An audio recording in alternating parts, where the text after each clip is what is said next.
Hi again, my loves. Tonight's story begins with a rivalry game, one public humiliation, and a coach whose restraint finally cracked under the weight of her own desire. Before we begin, if you enjoy stories like this and want uncensored versions, you can check out my Patreon page in the description. If you're ready, let's get started. Coach Elena Vale benched me 10 minutes before tip-off, and the worst part was that she did it with her face completely still. We were in the tunnel under Monarch's arena, the concrete sweating cold beneath the bright strips of fluorescent light, our security guys guiding sponsors and media away from the player path before introductions. I still had my warm-up on. My ankles were taped tight enough to make my pulse feel trapped, my fingers sticky with the last chalk from the shooting room, my whole body humming with the clean, violent anticipation of a rivalry game. We were playing Seattle for second in the conference, national broadcast, sellout crowd. 2 nights earlier, I dropped 31 and hit the game winner from the left wing. I was feeling exactly the way a scorer is supposed to feel before a big game. Mean, loose, alive. Then Sloan Mercer leaned against the cinder block wall outside the restricted lane in a slate gray blazer, media credential at her hip, and smiled at me like I was the only thing in that ugly hallway worth looking at. She shouldn't have been there. Not exactly. Reporters drifted through the tunnel all the time, especially on national nights, and Sloan had that kind of access. She hosted one of the league's most watched digital shows and wrote those feature profiles people pretended to hate and secretly memorized. She was smart, warm, dangerous in the way all observant women are dangerous. We'd been seeing each other for 3 weeks, if seeing each other counted when one of us lived on planes and the other lived in locker rooms and both of us acted too cool to use words like dating. 30 and 10 tonight? She asked. 35 if your questions are annoying enough afterward. Her mouth curved. I can work with that. She reached up and smoothed an invisible wrinkle from the collar of my warm-up jacket. A small, thoughtless touch, intimate because it was casual. Because it assumed I'd let her. Because I did. Her perfume was clean and expensive, citrus and cedar underneath the cold arena air, and for half a second I forgot I was in uniform, and not just a woman being looked at in a way that made her ribs feel too tight. Then Elena's voice cut through the tunnel. Reyes. Nobody said my name like that. Not clipped, not cold, not with that much precision. I turned. She was standing 10 feet away with her hands folded behind her back, black suit immaculate, platinum watch shining once under the fluorescence, expression composed enough to belong in a courtroom. Elena never wore team gear on game nights unless we were traveling. She wore tailored suits, silk blouses in dark neutrals, and the kind of heels she somehow moved through an arena in without making a sound. 36 years old. Former point guard. The youngest head coach in the league when she got the job. 3 conference finals in 4 seasons. The strictest coach in professional basketball if you believed the reporters, which you could, because in that case the reporters were underselling it. Her gaze moved from Sloane's hand at my jacket to my face, then to the clock above the tunnel entrance, then back to me. Locker room. Now. The tiny hairs along the back of my neck lifted. Sloane dropped her hand immediately. Coach, she said, polite, smooth. Elena gave her the kind of nod people gave officials before filing formal complaints. Ms. Mercer. There was nothing obvious in her voice, nothing I could have pointed to. If anybody else had watched the exchange, they would have said our coach had acknowledged a reporter and called a player to get focused before a nationally televised game. But I knew Elena's faces. I knew the microsecond tightening at the corner of her mouth when our backup 5 missed a weak side tag. I knew the almost imperceptible shift of her shoulders when she was about to challenge a call. I knew the difference between her ordinary severity and the sharper thing hidden under it now. I followed her into the locker room, with my heart beating too hard for a woman who had done nothing except say my name. The room went quiet when we came in. Music still thumped from the speakers by the training tables, bass heavy and stupid, but conversations cut off. Tasha Brooks was tying her laces and looked up at me over one knee. Lex Hart, our rookie wing, froze halfway through wrapping athletic tape around her wrist. Nobody on a professional team survives long without reading weather, and Elena Vale walked in carrying a storm. She stopped in front of the dry erase board where our starting group was written in thick black marker. Me, at the 2. Always me, lately. I had earned it. I had fought like hell for it. Elena uncapped the marker, crossed my name out with one clean line, and wrote Kiara Dunn beneath it. For a second, I genuinely thought I had misread the board. "What are you doing?" Her eyes lifted to mine. "You're coming off the bench tonight." The room got so quiet I could hear somebody's ice machine humming in the hall. I laughed once because there are moments so insane your body chooses mockery before pain. "That's funny." "It isn't." She capped the marker. "Seattle top locks our wing actions. Dunn gives us cleaner early entry into Horn's Twist, and right now I don't trust your discipline." My face went hot so fast it felt like a slap. "Right now?" "Correct. 10 minutes before tip?" If I wanted your opinion on timing, I would ask for it. There was a pulse in my throat I could barely swallow around. "I'm averaging 22 on 51% from the field over the last 6 games. And 7 blown weak side stunt responsibilities in the same stretch. Sit down. Camilla." She only used my first name when she wanted it to land like a knife. Every pair of eyes in the room was on us. Teammates, trainers, 2 equipment staffers, an assistant coach pretending to reorganize clipboards and very much not pretending well. My humiliation didn't have privacy, didn't even get the dignity of surprise. It had witnesses. "This is because I was talking to a reporter in the tunnel?" I asked, voice low and shaking with anger. Elena's expression didn't move. "This is because your head is not where it needs to be." The worst part was not the accusation. The worst part was that for one sickening beat, her gaze flicked toward the door. Toward the tunnel. Toward where Sloane still was. Then it came right back to me, cool and hard and professionally lethal. That was the moment I knew this was not only about basketball.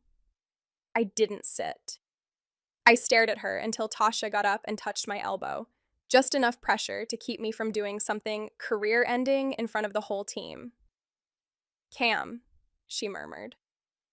I jerked away from her. Not because I was mad at Tasha, because I was so humiliated I couldn't stand being steadied.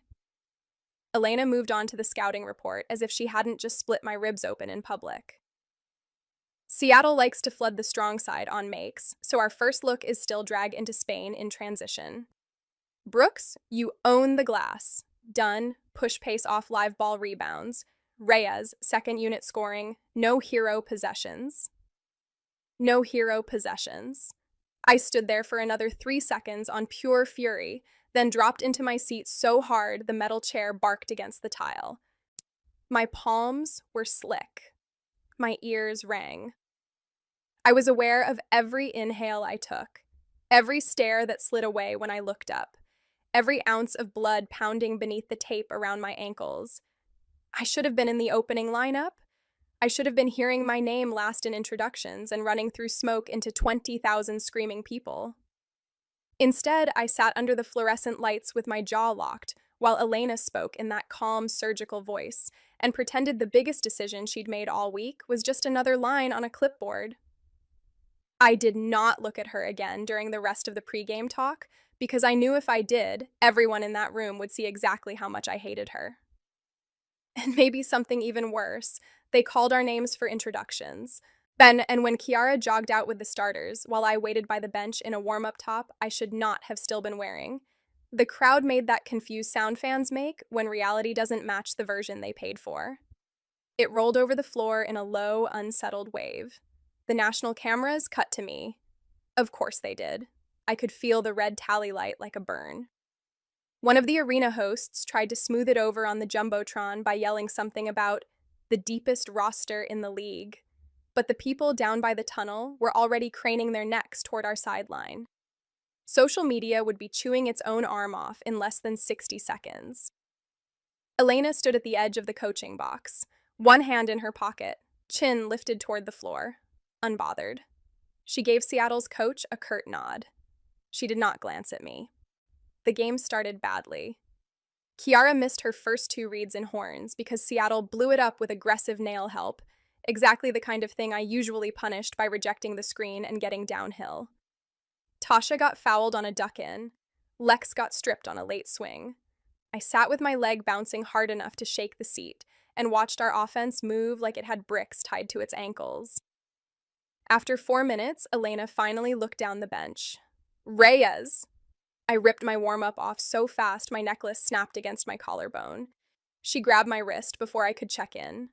Not hard. Just enough to stop me. Defend first, she said quietly. The contact lasted less than a second. It still felt like a brand. Her fingers were cool, mine were burning. Maybe play me first, I shot back, her eyes lifted to mine. Steel. Ja, try me. Then she let go. I checked in and scored on my second touch, a pull-up from the right elbow over Seattle's 6-1 wing after setting her up with 2 hard dribbles left. The crowd woke up.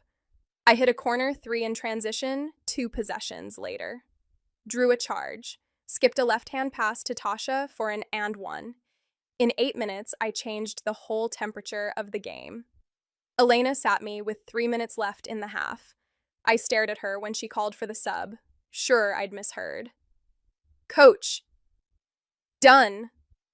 That was it. No explanation.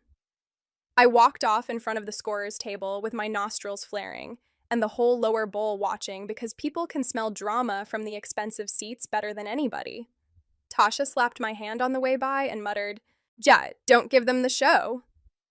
Easy advice from someone not being publicly dismantled. By halftime, the broadcast had already turned me into a graphic package. Camila Reyes.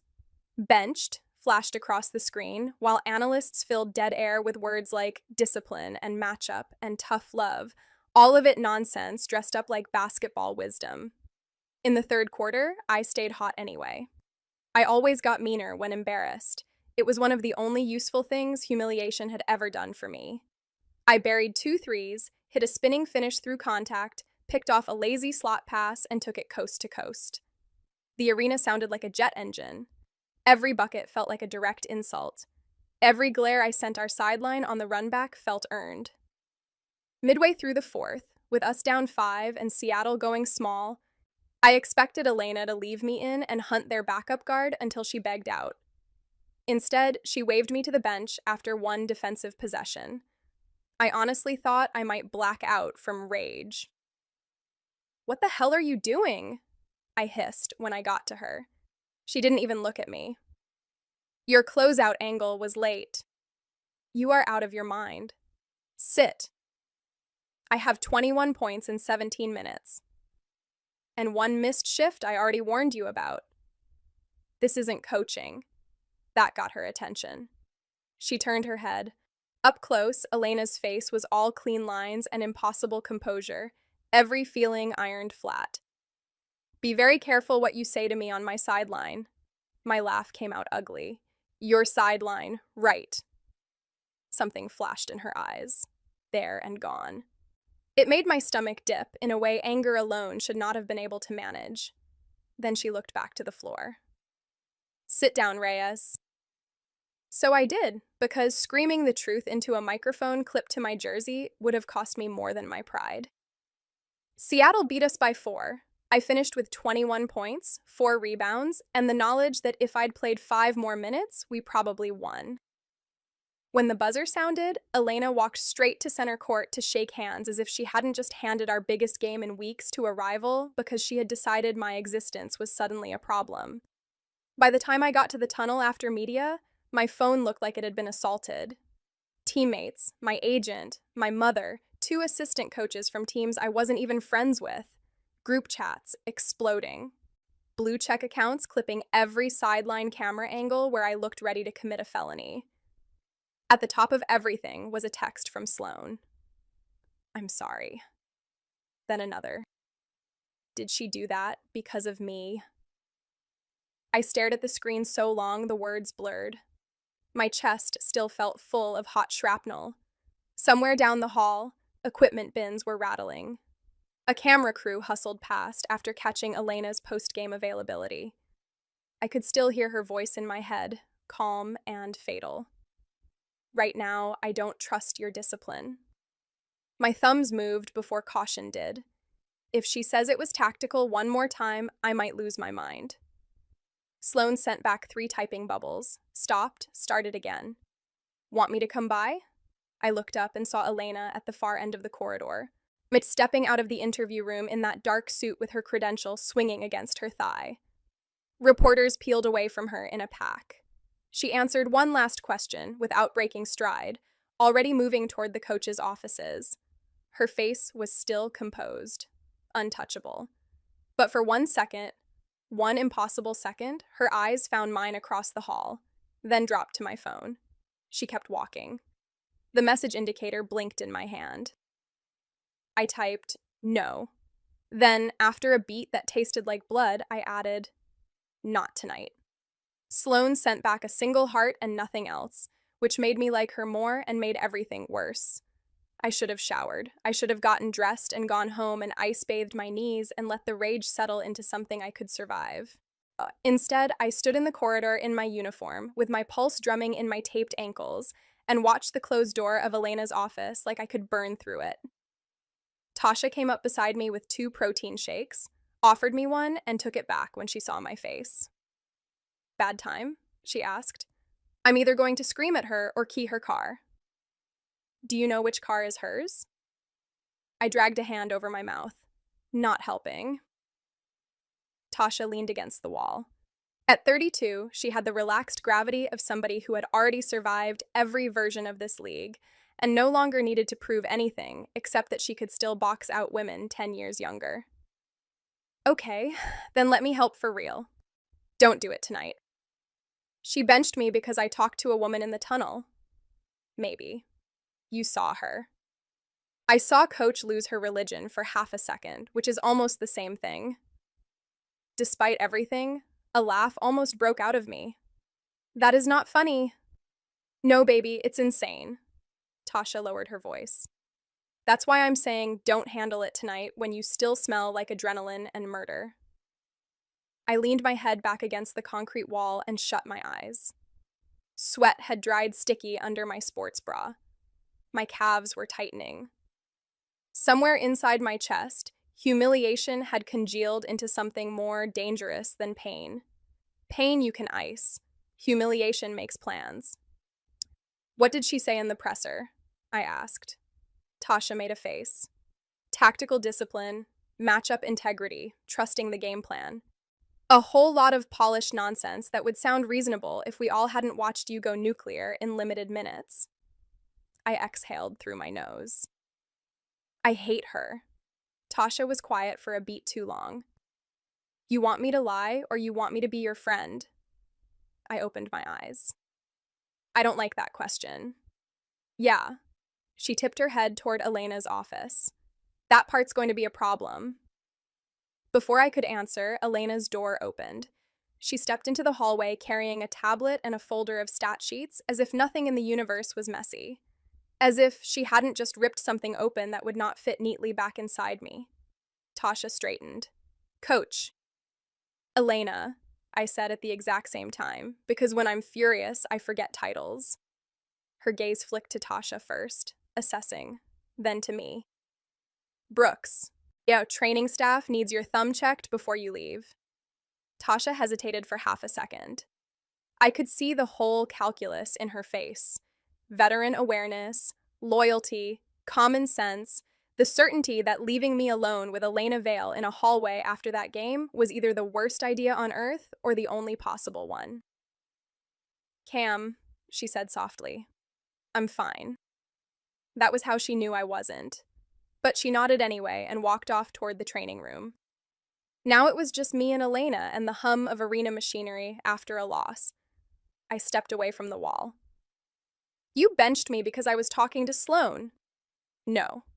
The answer came too fast. My eyes narrowed. You didn't even ask which part of that sentence I meant. A tiny pause. So small most people would miss it. I wasn't most people when it came to her. You were unfocused, she said. I was fine. You were flirting in a restricted tunnel 10 minutes before a nationally televised game. The words hit me like cold water. So you admit it. I admit what I saw, and what you saw made you change the lineup. What I saw confirmed a concern I already had. I stared at her. You are unbelievable. No, Camilla. Her voice dropped, all velvet overblade. What's unbelievable is that you seem to think your choices exist in a vacuum. You are not just a scorer, you are a franchise investment. Every camera in that building was on you. And whose fault was that? That landed. I saw it. A faint tightening around her mouth, one inhale too controlled. But when she spoke, she was all edges again. Go home. We'll discuss your defensive film tomorrow. I laughed in disbelief. You humiliate me in front of the entire roster, cost us a game, and now you want to talk about my closeout angle? She looked past my shoulder toward the far end of the hallway, checking for lingering staff. That should have calmed me. Instead, it made my skin prickle, because it meant she knew exactly how explosive this was. Lower your voice. No. Camilla. No. I stepped closer, not enough to touch.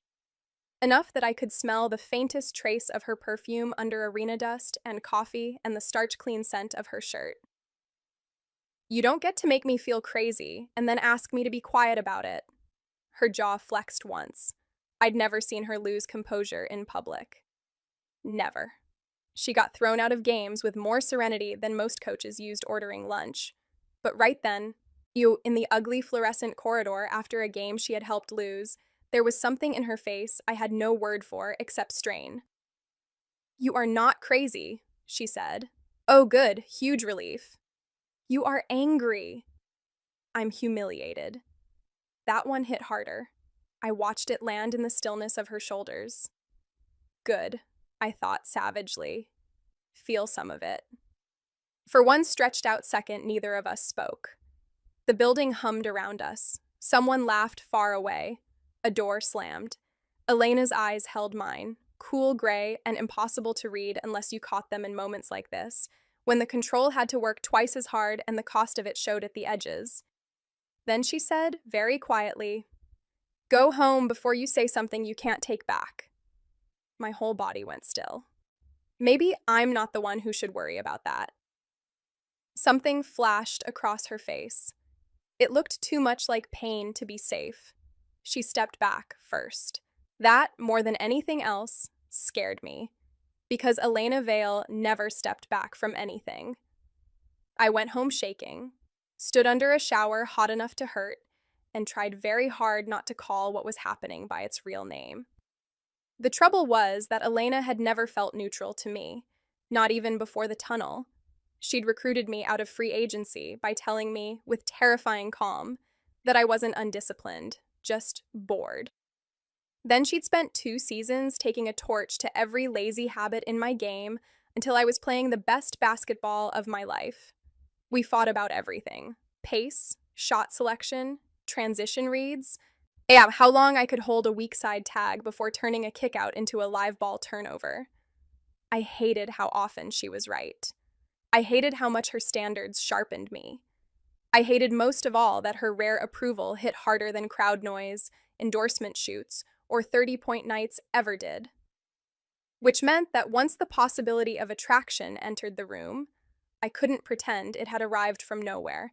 It had been living underneath the basketball for months, maybe longer, disguised as obsession, rivalry, and the dangerous intimacy of being coached by someone who noticed every detail you tried to hide. By midnight, the league had turned my benching into a full-body spectacle. My agent warned me not to feed the story. My mother asked if I was eating enough. Sloane texted once, then wisely gave me space.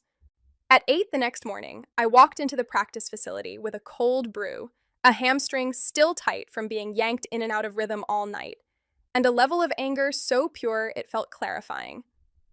The Monarchs facility was all glass and matte black and expensive understatement. The kind of place designed to remind everyone inside it that winning had a budget and ours was large. 2 full courts, recovery room, film theater, chef downstairs, a wall of framed jerseys from the franchise's short but very intentional history. Usually the place smelled like coffee, rubber soles, laundry steam, and ambition. That morning, it smelled like gossip. Conversations stopped when I entered the locker room. Not completely, just enough to tell me people had been talking and would keep talking the second I passed. "Morning," Lex said too brightly from her stall. Tasha glanced up from rolling a lacrosse ball under her foot. "You sleep?" "No." "Great. Love that for us."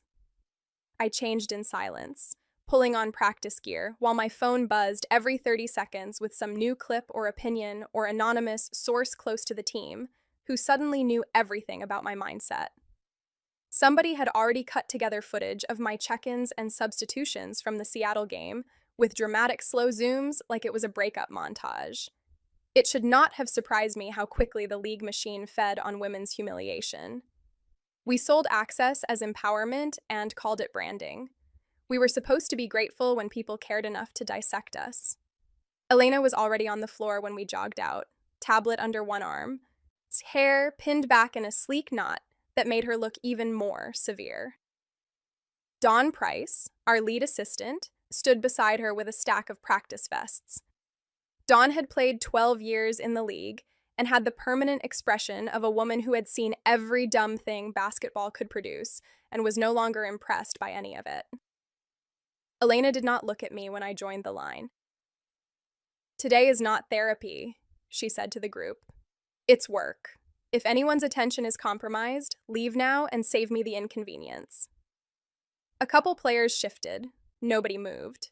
I laughed under my breath.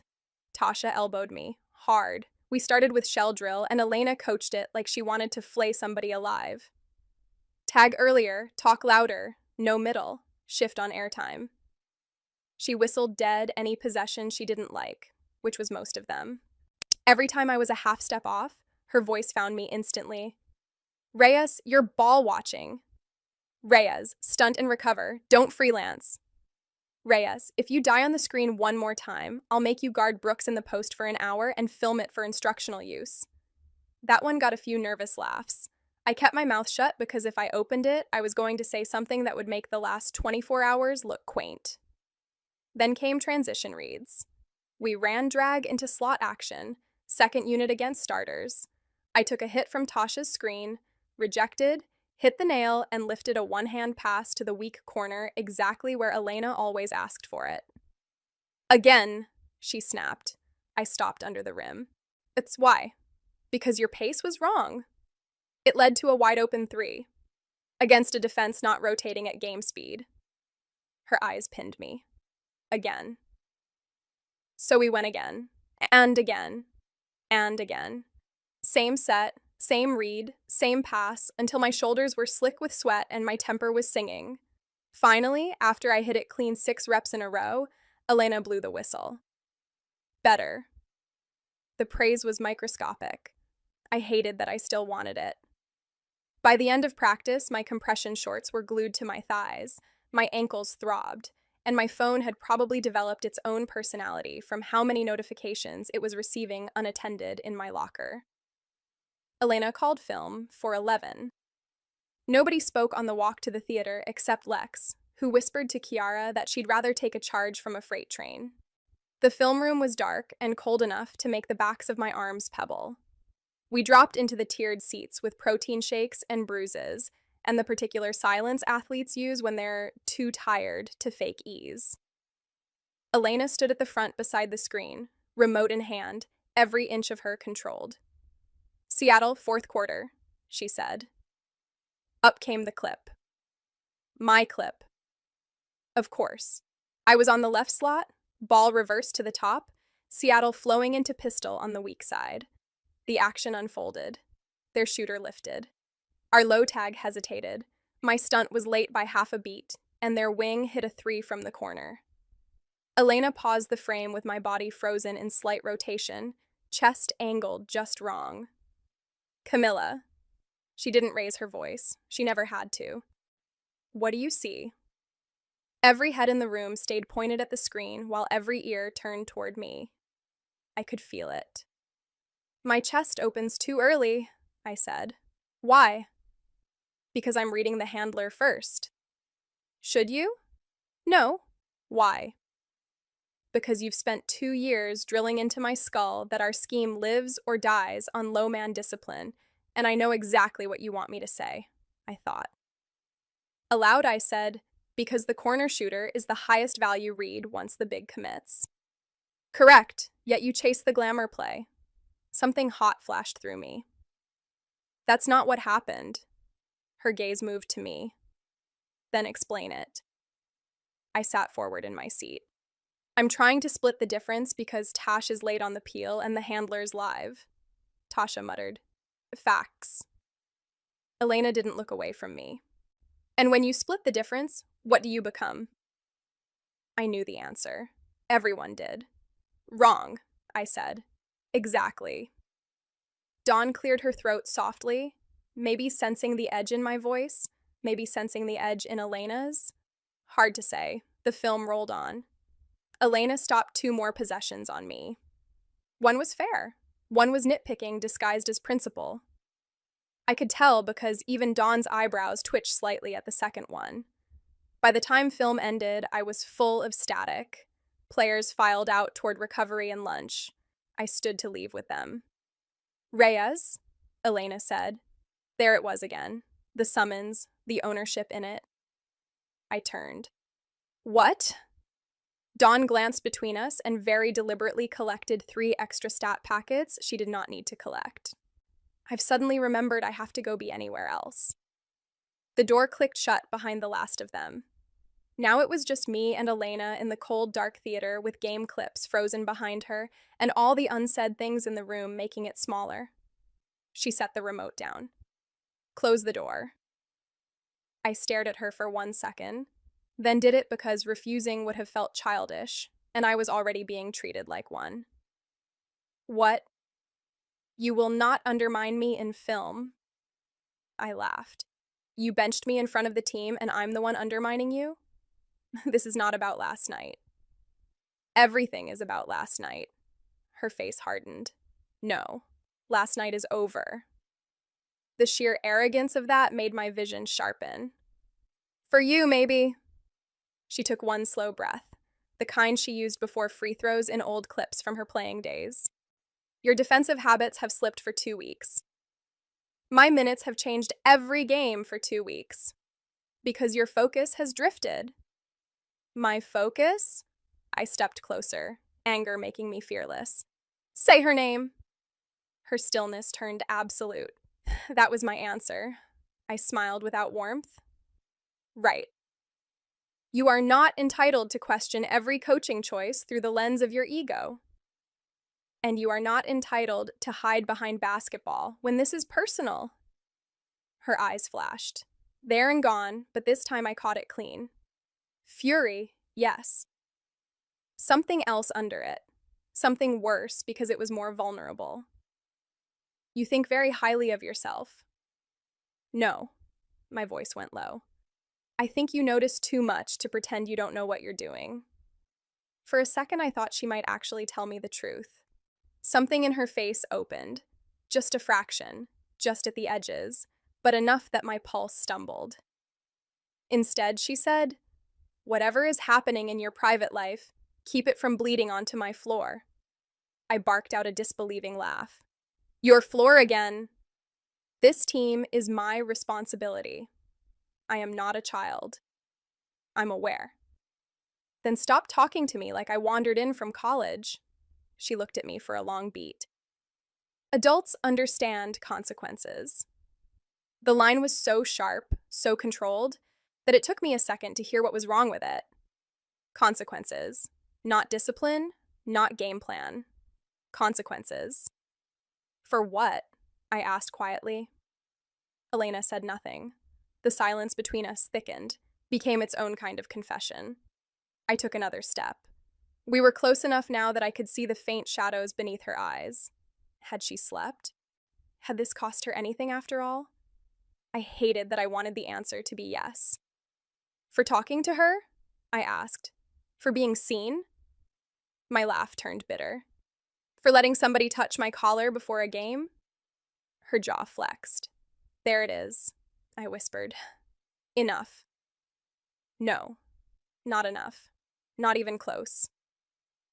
My voice rose before I could stop it. You want to punish me? Do it for a turnover, not for having a life. You want to call me out? Do it because I blew a coverage, not because a woman looked at me where you could see. The room went so still I could hear the projector fan.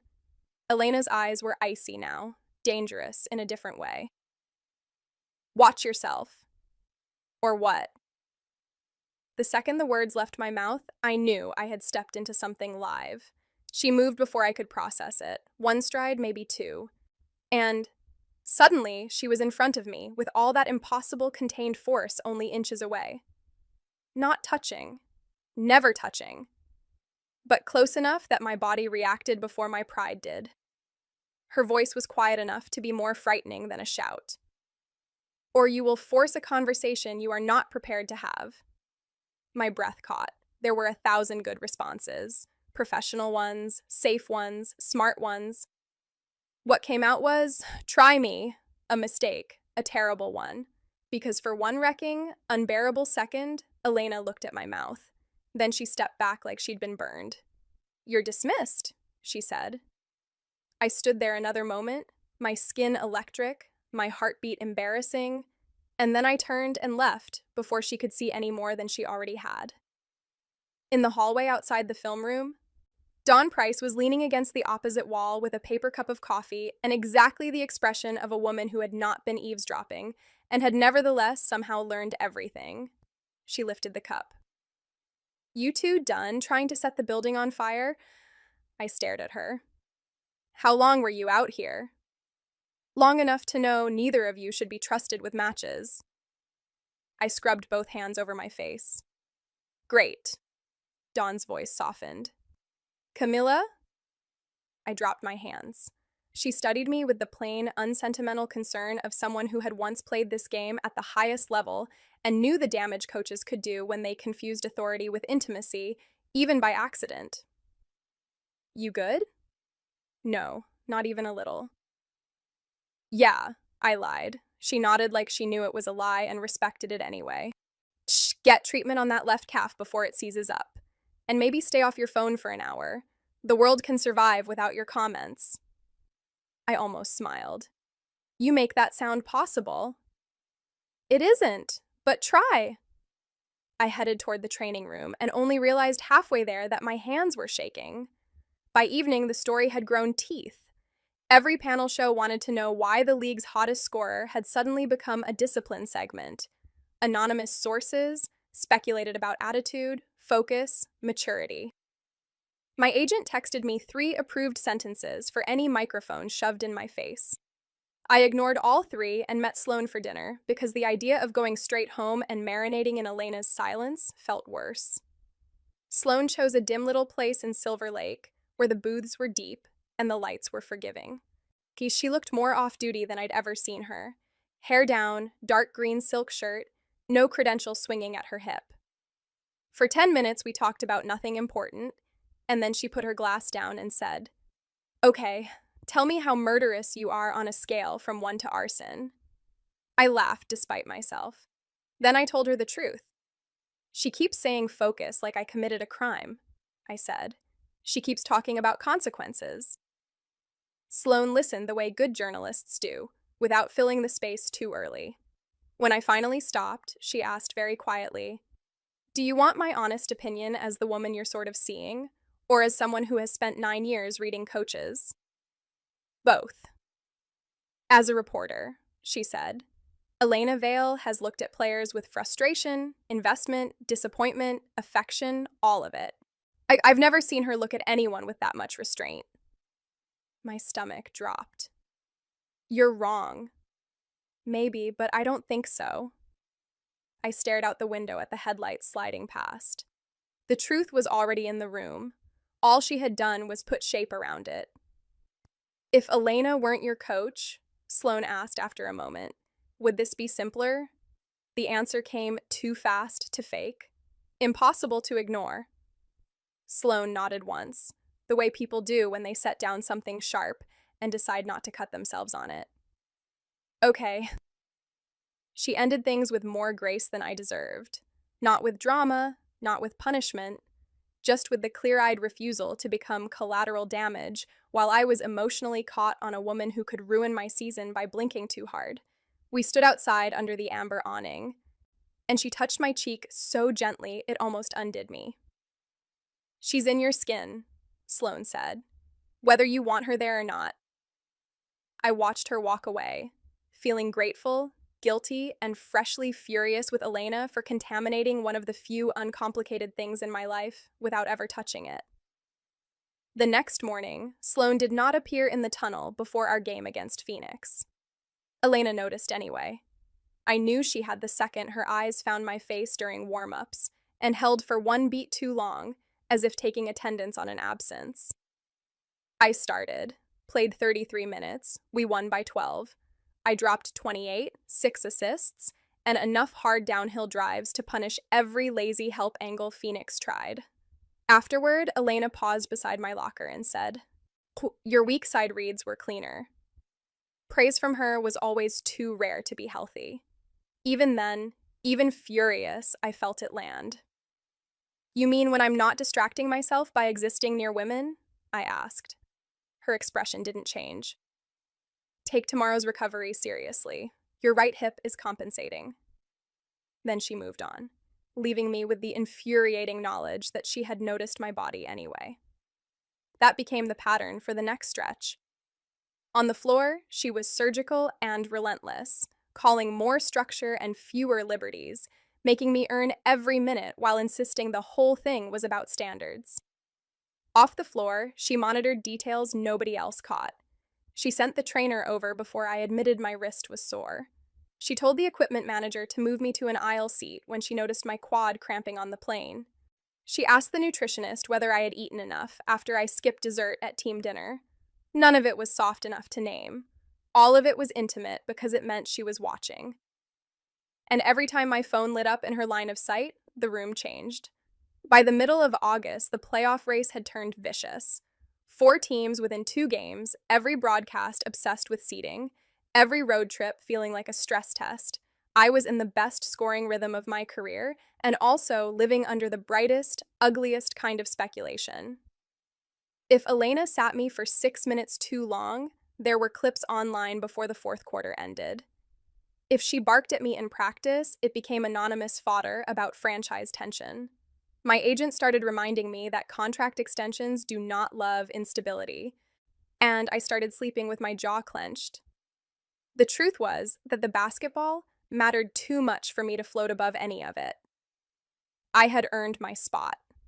I had earned the late clock possessions, the sponsor attention, the first team whispers, the real leverage that only comes when teams know you can tilt a playoff series by yourself. Elena's jealousy wasn't just humiliating, it was expensive. The next crack came in Dallas. We were on the second night of a back-to-back, all of us moving through that bright luxury hotel like our bones had been replaced with sand. I'd played 37 minutes the night before, and spent the flight doing Normatec, icing my knees, and pretending not to notice Elena across the aisle with a stack of opponent clips and no visible fatigue at all. Some women wore exhaustion beautifully. Elena wore it like a better tailored shade of control. We lost to Dallas by 6 after giving up 14 offensive rebounds and enough second-chance points to make Elena's soul leave her body. I shot poorly by my standards, 9 for 22, because my legs were gone by the 4th, and because Dallas trapped hard out of our empty corner actions, forcing the ball out of my hands and making everybody else beat them. I hate being forced to trust people when my body knows I could do it myself if given enough oxygen. After the game, the trainers kept us late for recovery. I got my right ankle retaped because it had rolled slightly on a landing in the 3rd and then sat in the cold tub until my skin went numb and my temper came back. By the time I made it upstairs, At the hotel hallways were silent enough to magnify every soft thing: elevator dings, distant plumbing, the muted churn of the air conditioning.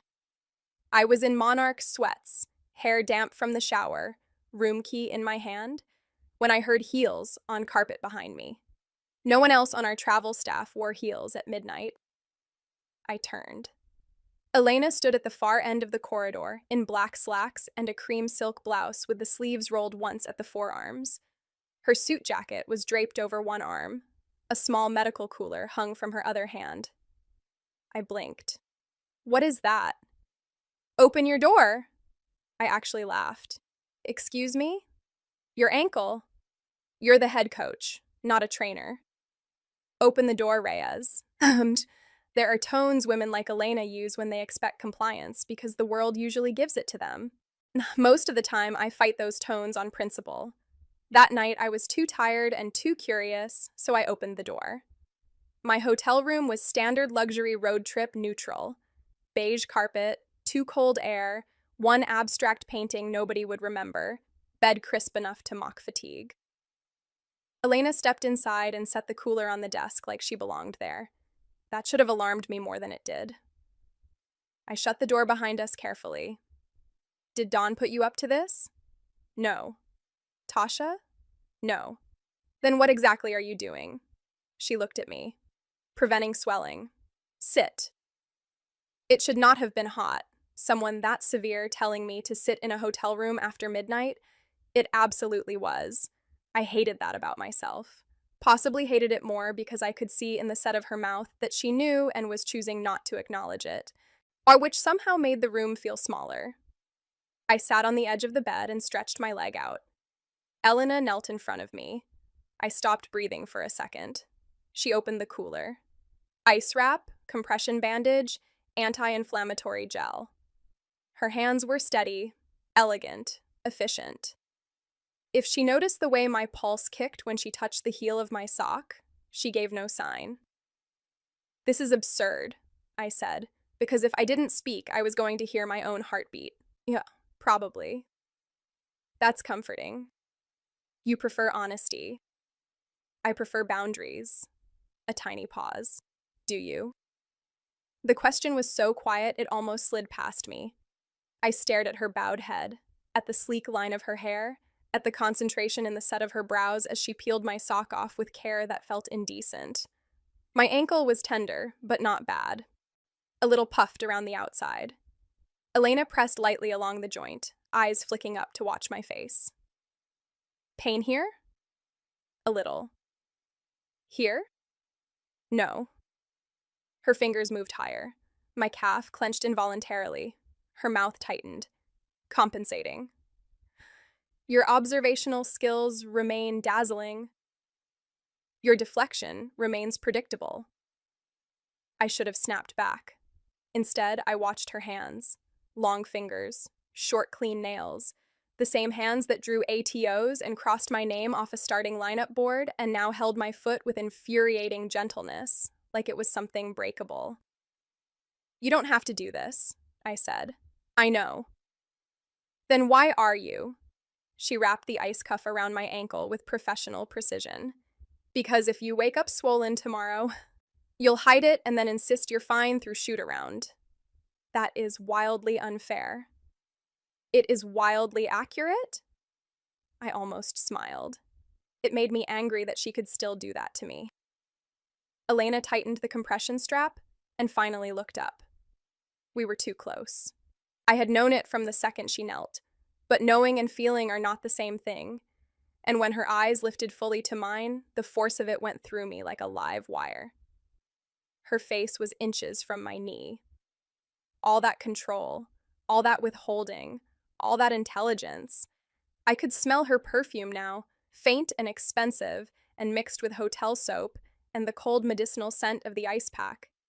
You can't keep doing this, I said. Her gaze held mine. Doing what? I laughed softly, unbelieving. Ha, that. That is not an answer. Neither is yours. A muscle moved in her jaw.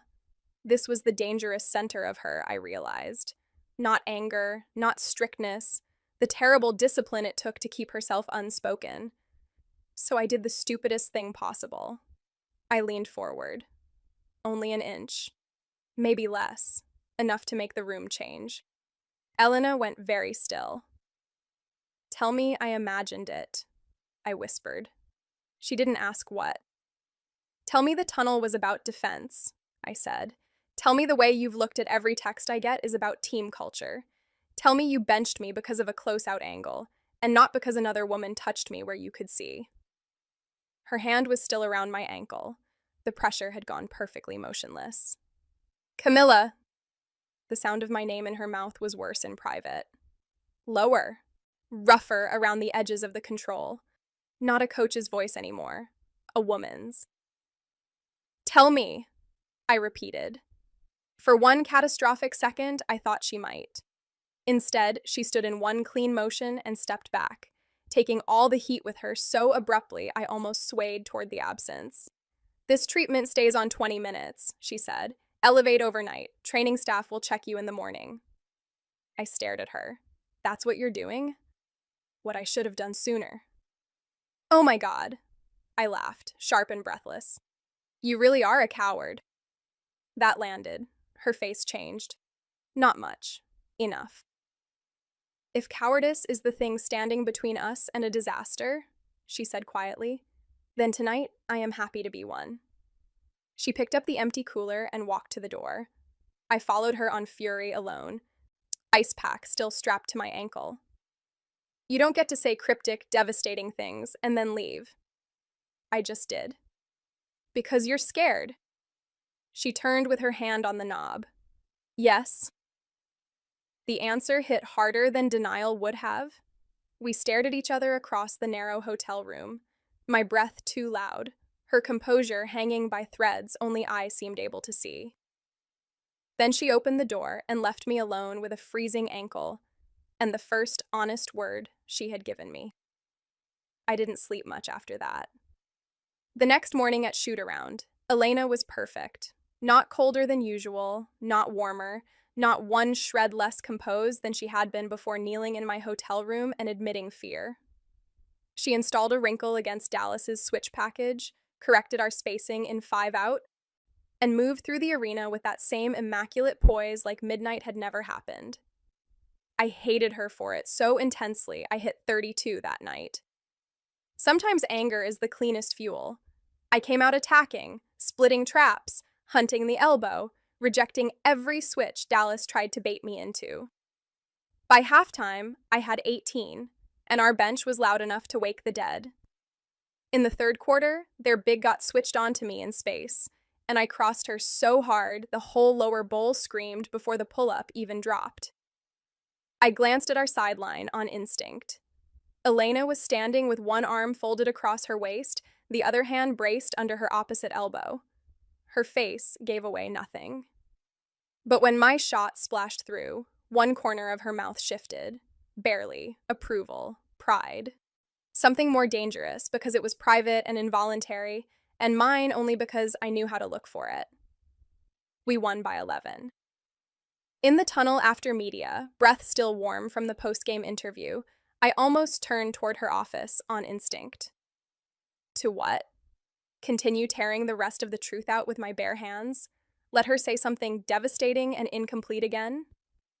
Instead, I went to the bus. Tasha slid into the seat across from me as we pulled away from the arena. Leather seats, dim overhead lights, the smell of protein snacks, compression gear, and expensive exhaustion. "You look like you committed a crime and enjoyed it," she said. I sipped my electrolyte drink. "Great game, huh?" "Mm-hmm." She watched me over the rim of her water bottle. "Coach came into my room at 1:30 last night, asking if your ankle had a history of instability." I choked on the drink. "What?" "Don't die. It would make my point too easily." I wiped my mouth with the back of my hand. "Why was she asking you?" "Because I've played with you the longest, and because your file says you hide pain if it inconveniences people." Tasha leaned back. "Also because that woman is one breath away from losing every moral battle she's ever won against herself." My face went hot. Jesus. No, baby. Elena Vale. She lowered her voice. You need to be very careful. I know. Do you? Because your face says maybe not. I looked out at the dark city blurring past the bus window. She admitted she was scared. Tasha went silent. Then, very slowly, that sounds worse, actually. I laughed once. Exactly. Tasha shook her head like she pitied every choice available to me. You going to tell me what happened? No. Smart. Protect me from witness testimony. I leaned my temple against the glass. I can't think around her. That's not new, I jerked upright. Excuse me? Tasha smiled into her bottle. Please, you've been glaring at that woman like you wanted to either beat her in a one-on-one game to 11 or kiss her stupid since last season. I stared at her in outrage. You are making things up because you're bored. Seriously. Cam, you once argued with her about ghost action spacing for 12 straight minutes and then missed the entire rest of my birthday dinner because you were too busy pretending you didn't love that she challenged you. I did not love it. Tasha lifted both brows. Sure. I crossed my arms and looked back out the window because sometimes friendship is just surviving the amount of yourself someone else has already seen. By the time we landed back in Los Angeles, the story had changed shape again. This league can smell blood, but it can smell attraction too, even when nobody says the word out loud. Clips of Elena and me jawing on the sideline. Slow motion replays of her grabbing my wrist before a substitution. Freeze frames of us in the film room doorway, looking like a legal dispute wrapped in sexual tension. Accounts I should not have been reading were already posting things like they coach like a divorce, and whatever is happening in LA deserves its own streaming deal. I should have ignored all of it. Instead, I threw my phone onto the kitchen counter. I then went to the facility early the next day and shot for 90 minutes until the only thing in my body was rhythm. Basketball is the one place where wanting something too much has a use. The sound of the ball hitting hardwood, the clean hiss through the net, the repetition so perfect it becomes mercy. I went through my whole progression: form shots, one dribble pull-ups, relocation threes, movement catches from both corners, snake dribbles into floaters. Sweat soaked the back of my shirt. My shoulders loosened. For almost an hour, the world was simple enough to survive. Then Elena walked in. It was 6:42 in the morning. I know because the shot clock above court 2 reflected on the glass behind her with the time beneath it, and because some moments brand themselves into memory with stupid specifics. She was alone.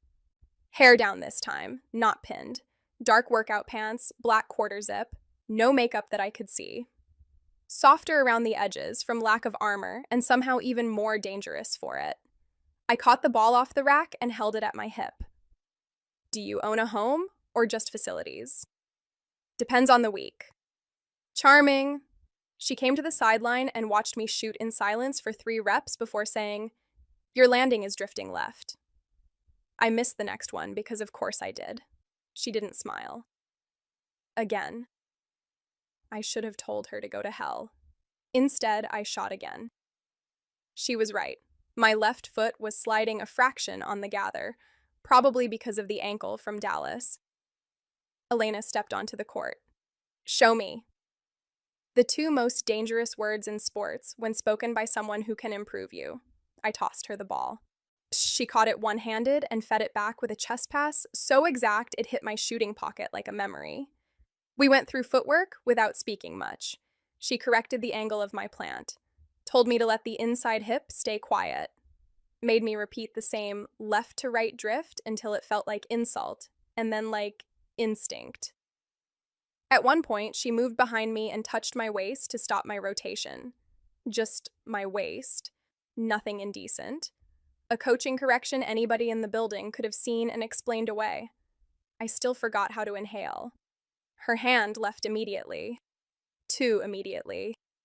Again, she said. My voice came out rougher than usual. You really like that word. It saves time. Not if you keep making me repeat perfect reps. They aren't perfect. I shot. Net. Shot again. Net. Again. Net. Elena watched the arc with infuriating calm. Better. We kept going until my shirt clung to my spine, and Dawn turned the high windows from black to pearl gray. It was quiet enough to hear the rebound machine whir between makes. Quiet enough to hear every change in both our breathing. Finally, I bent over with my hands on my knees and said, "Why are you here?" She answered without hesitation. "You needed work." I looked up, chest heaving. "That's not what I asked." Her gaze met mine. There were shadows under her eyes again. A woman not sleeping enough and pretending it was a management style. "You were not the only one awake," she said. The honesty of it hit low and hard. I straightened slowly. "You can't keep giving me fragments and expecting me not to bleed on them." For the first time in days, Elena looked almost tired enough to be human. "And you can't keep demanding a confession while I still hold your playing time in my hand." The words knocked the air out of me. Because there it was.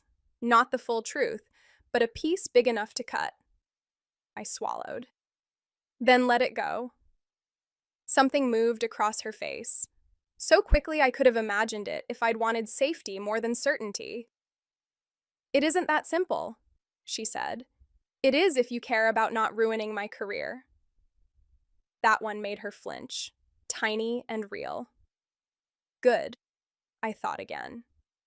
Then hated myself because if I kept wanting to wound her every time she wounded me, neither of us would come out of this recognizable. Dawn's voice echoed from the hallway outside. "If either of you started a secret practice without me, I want it formally noted for future blackmail."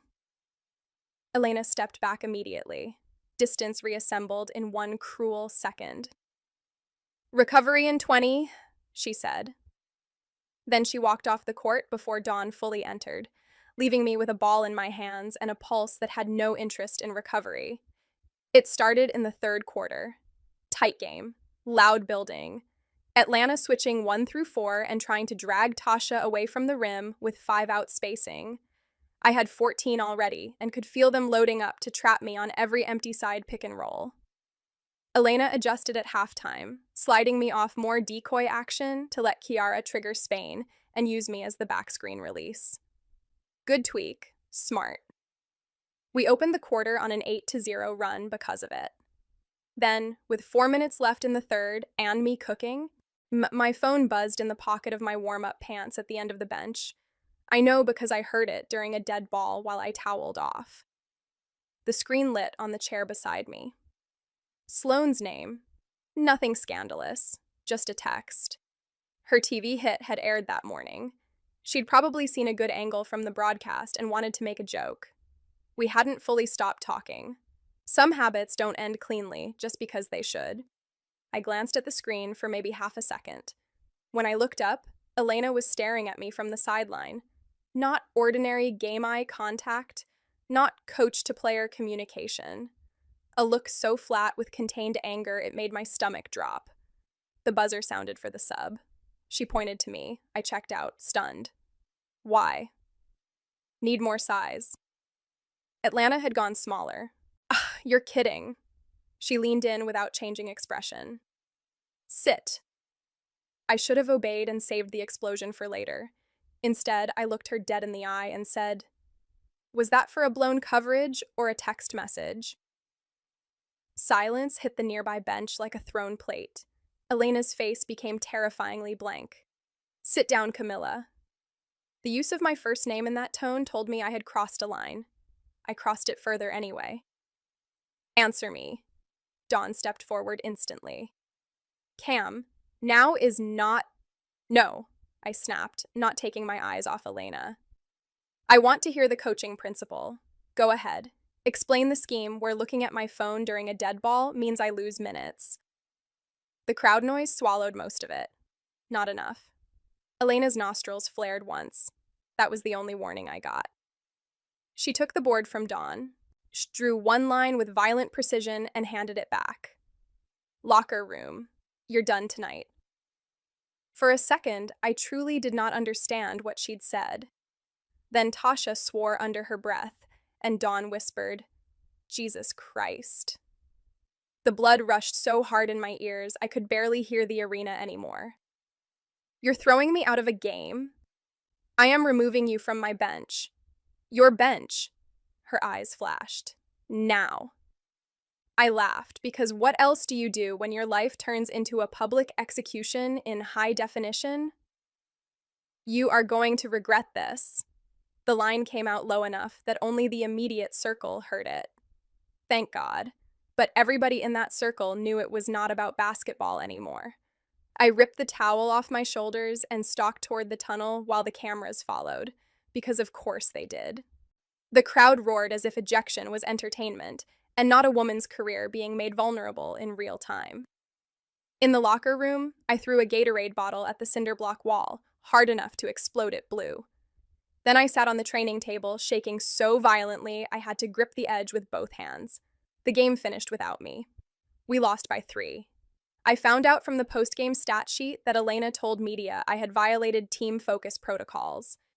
A phrase so vague and disciplined, it sounded legitimate while saying absolutely nothing. It made me want to claw through drywall. By the time the team got back, the locker room was a pressure cooker. Nobody said much while changing. That was almost worse. Tasha stripped off her jersey in silence. Kiara kept glancing at me and away. Lex put in earbuds that definitely weren't playing anything. Elena walked in after media with Dawn at her shoulder.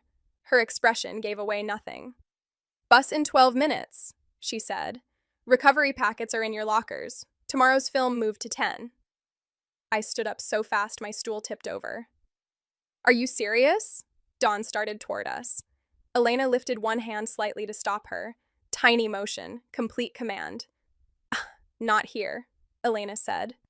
The room went colder. Not here? My laugh was vicious. You bench me in front of the whole team, you throw me off the sideline on national television, and suddenly you care about privacy. Camilla. No, you do not get to use that voice with me like you're the injured party. Her face tightened. We are not doing this in front of the roster. Then where? Your office? Another hotel room? Somewhere you can tell me I'm forcing conversations I'm not prepared to have. Around us, the room had gone dead still. I didn't care anymore. Elena's eyes changed, not softer, more dangerous because they finally held some actual heat. Enough. Make me. Tasha stood up. Cam. I didn't look at her. Elena took one step closer. Everyone else out. No one moved for half a second. Then Dawn clapped once, sharp. Move. The room emptied in a rustle of slides and bags and professionally averted eyes. Tasha paused in the doorway, looked at me, looked at Elena, and left with murder in her face for both of us. Then the door shut. I was breathing hard. Elena was not. That almost made it worse. You are not taking my career apart because you can't control yourself, I said. The words landed and stayed there. For the first time since this started, Elena didn't deny the premise, didn't redirect, didn't invoke focus or discipline or team standards. Instead, she said very quietly, "Do you think this has felt controlled to me?" I stared at her. She took another step, close enough now that I could see the pulse in her throat. You think I enjoy any of this? Yes, I said immediately, because anger chooses the cruelest available answer. Something in her face closed. Then you know less than I hoped. I laughed. You hoped for what exactly? She looked away for one brief, lethal second, toward the whiteboard, the lockers, anywhere but me. Then back.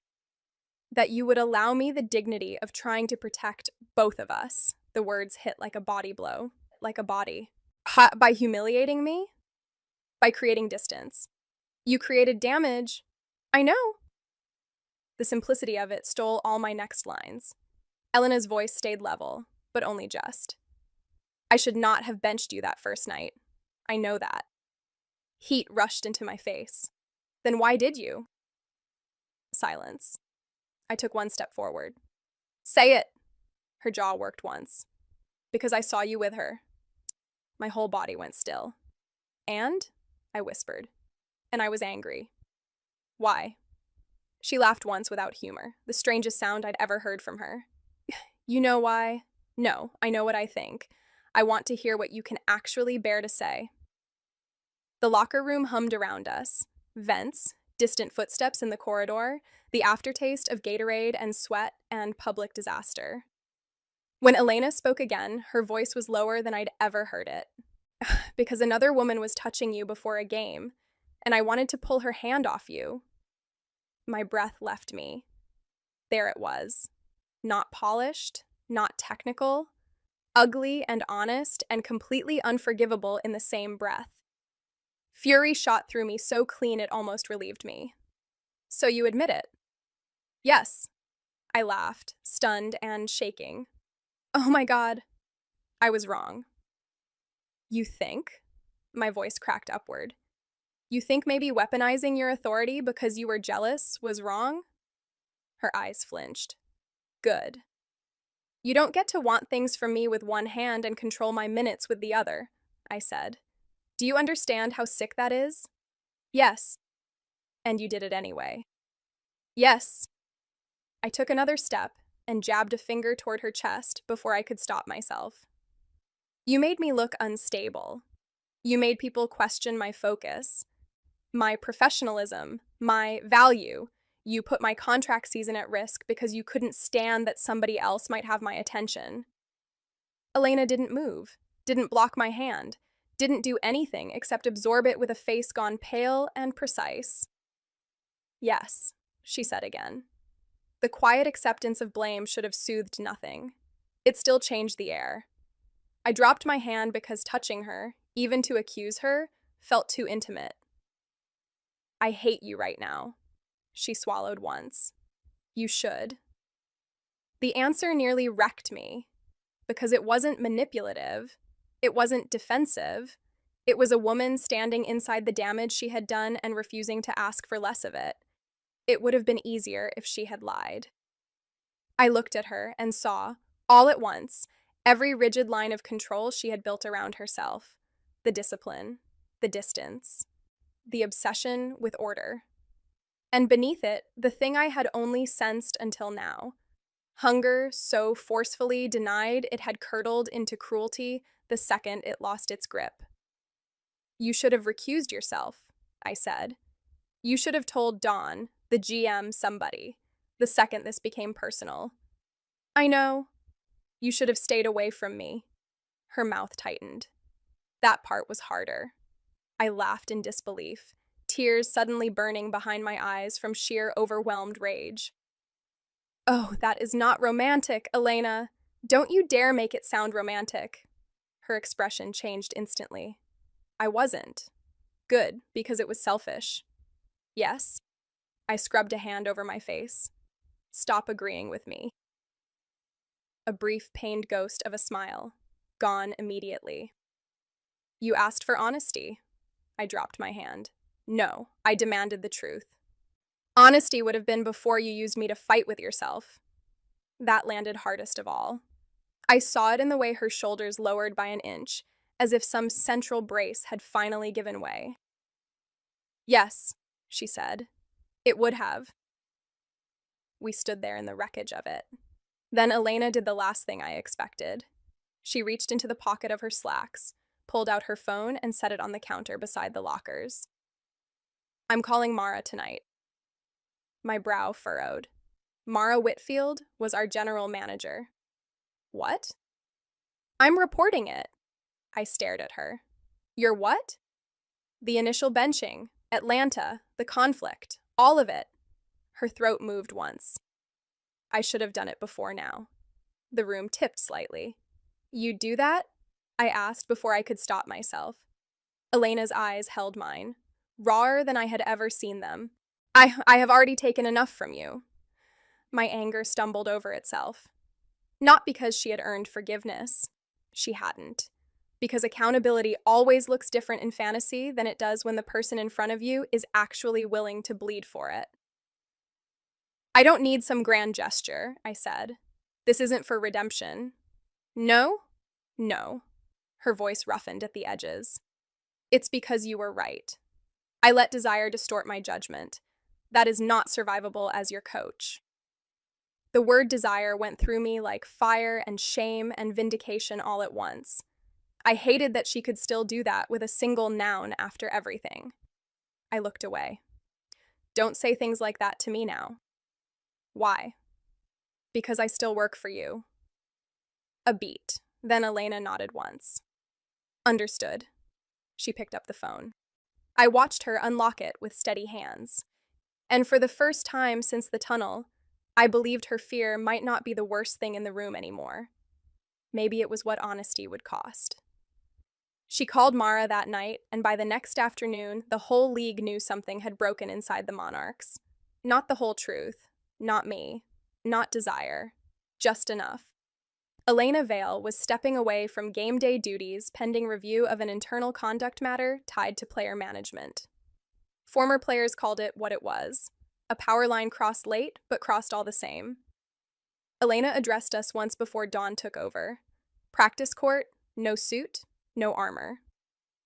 I compromise professional judgment, she said. That is mine to answer for, not yours to carry. Then she handed Dawn the clipboard and walked out. I thought I would feel victorious. Instead, I felt hollow. Dawn coached the rest of the season like she'd been waiting years for someone else to stop making things harder than basketball already is.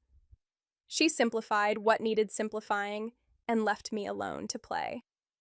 I averaged 26 over the final stretch, signed my extension, made first team All-League, and dragged us to the conference finals before Seattle finally ran us out of legs.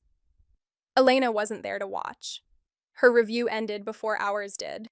Suspension through the postseason. Formal reprimand. Boundary review. A week after we were eliminated, she resigned before the team could decide her future for her. Her statement was 6 lines long and gave nothing away except the only part that mattered. Leadership without trust was theater, and she had no interest in theater. We did not speak for 6 weeks. Then, one September morning, I walked into the practice gym for an off-season workout and found her sitting alone in the far bleachers in dark jeans and a black sweater, looking less untouchable than I had ever seen her. You know lurking is creepy, I said. A faint, tired smile. You always did prefer directness. I stayed on the court. Why are you here? To apologize without a job title protecting me. That got my full attention. She came down to the sideline but stopped well short of touching distance. I loved coaching you, she said, and I fell in love with you badly enough to turn fear into control. There is no honorable version of that. I was wrong. I hurt you. I will be sorry for that, even if this is the last conversation we ever have. The gym was silent except for the hum of the lights. You humiliated me, I said. Yes. You made me doubt myself. Yes. I folded my arms tight across my chest. So what are you asking for? Her voice was bare in a way I had never heard from her. Nothing you don't want to give, only the chance, someday, to know you honestly. I looked at her for a long time. The woman in front of me was not my coach anymore, not my authority. Just Elena, brilliant, difficult, stripped of every shield except the truth. You do not get me in secret, I said. Never. You do not get me because suffering made you noble. I know. I stepped closer. And if this happens, it happens slowly, in daylight, on my terms. The relief in her face nearly broke me. Yes, she whispered. I touched her jaw first. Warm skin, sharp breath. Then I kissed her. It wasn't frantic. It was worse. Patient, earned. And all that restraint finally turning into something honest instead of cruel. Her hand settled at my waist and stayed there like a promise, not a claim. No more cowardice, I murmured against her mouth. No more, she said. A month later, Dawn got the head job. Elena took a season away from coaching. We dated carefully, like adults who had learned what damaged desire can do when it hides behind power. The first time we showed up together in public was at a league charity gala under 100 lights and twice as many hungry cameras. I felt the instinct to brace, to shrink, to protect. Then Elena's hand came to the small of my back, gentle, visible, unafraid. The doors opened. The room turned toward us. And for the first time since that night in the tunnel, the spotlight felt like truth instead of punishment.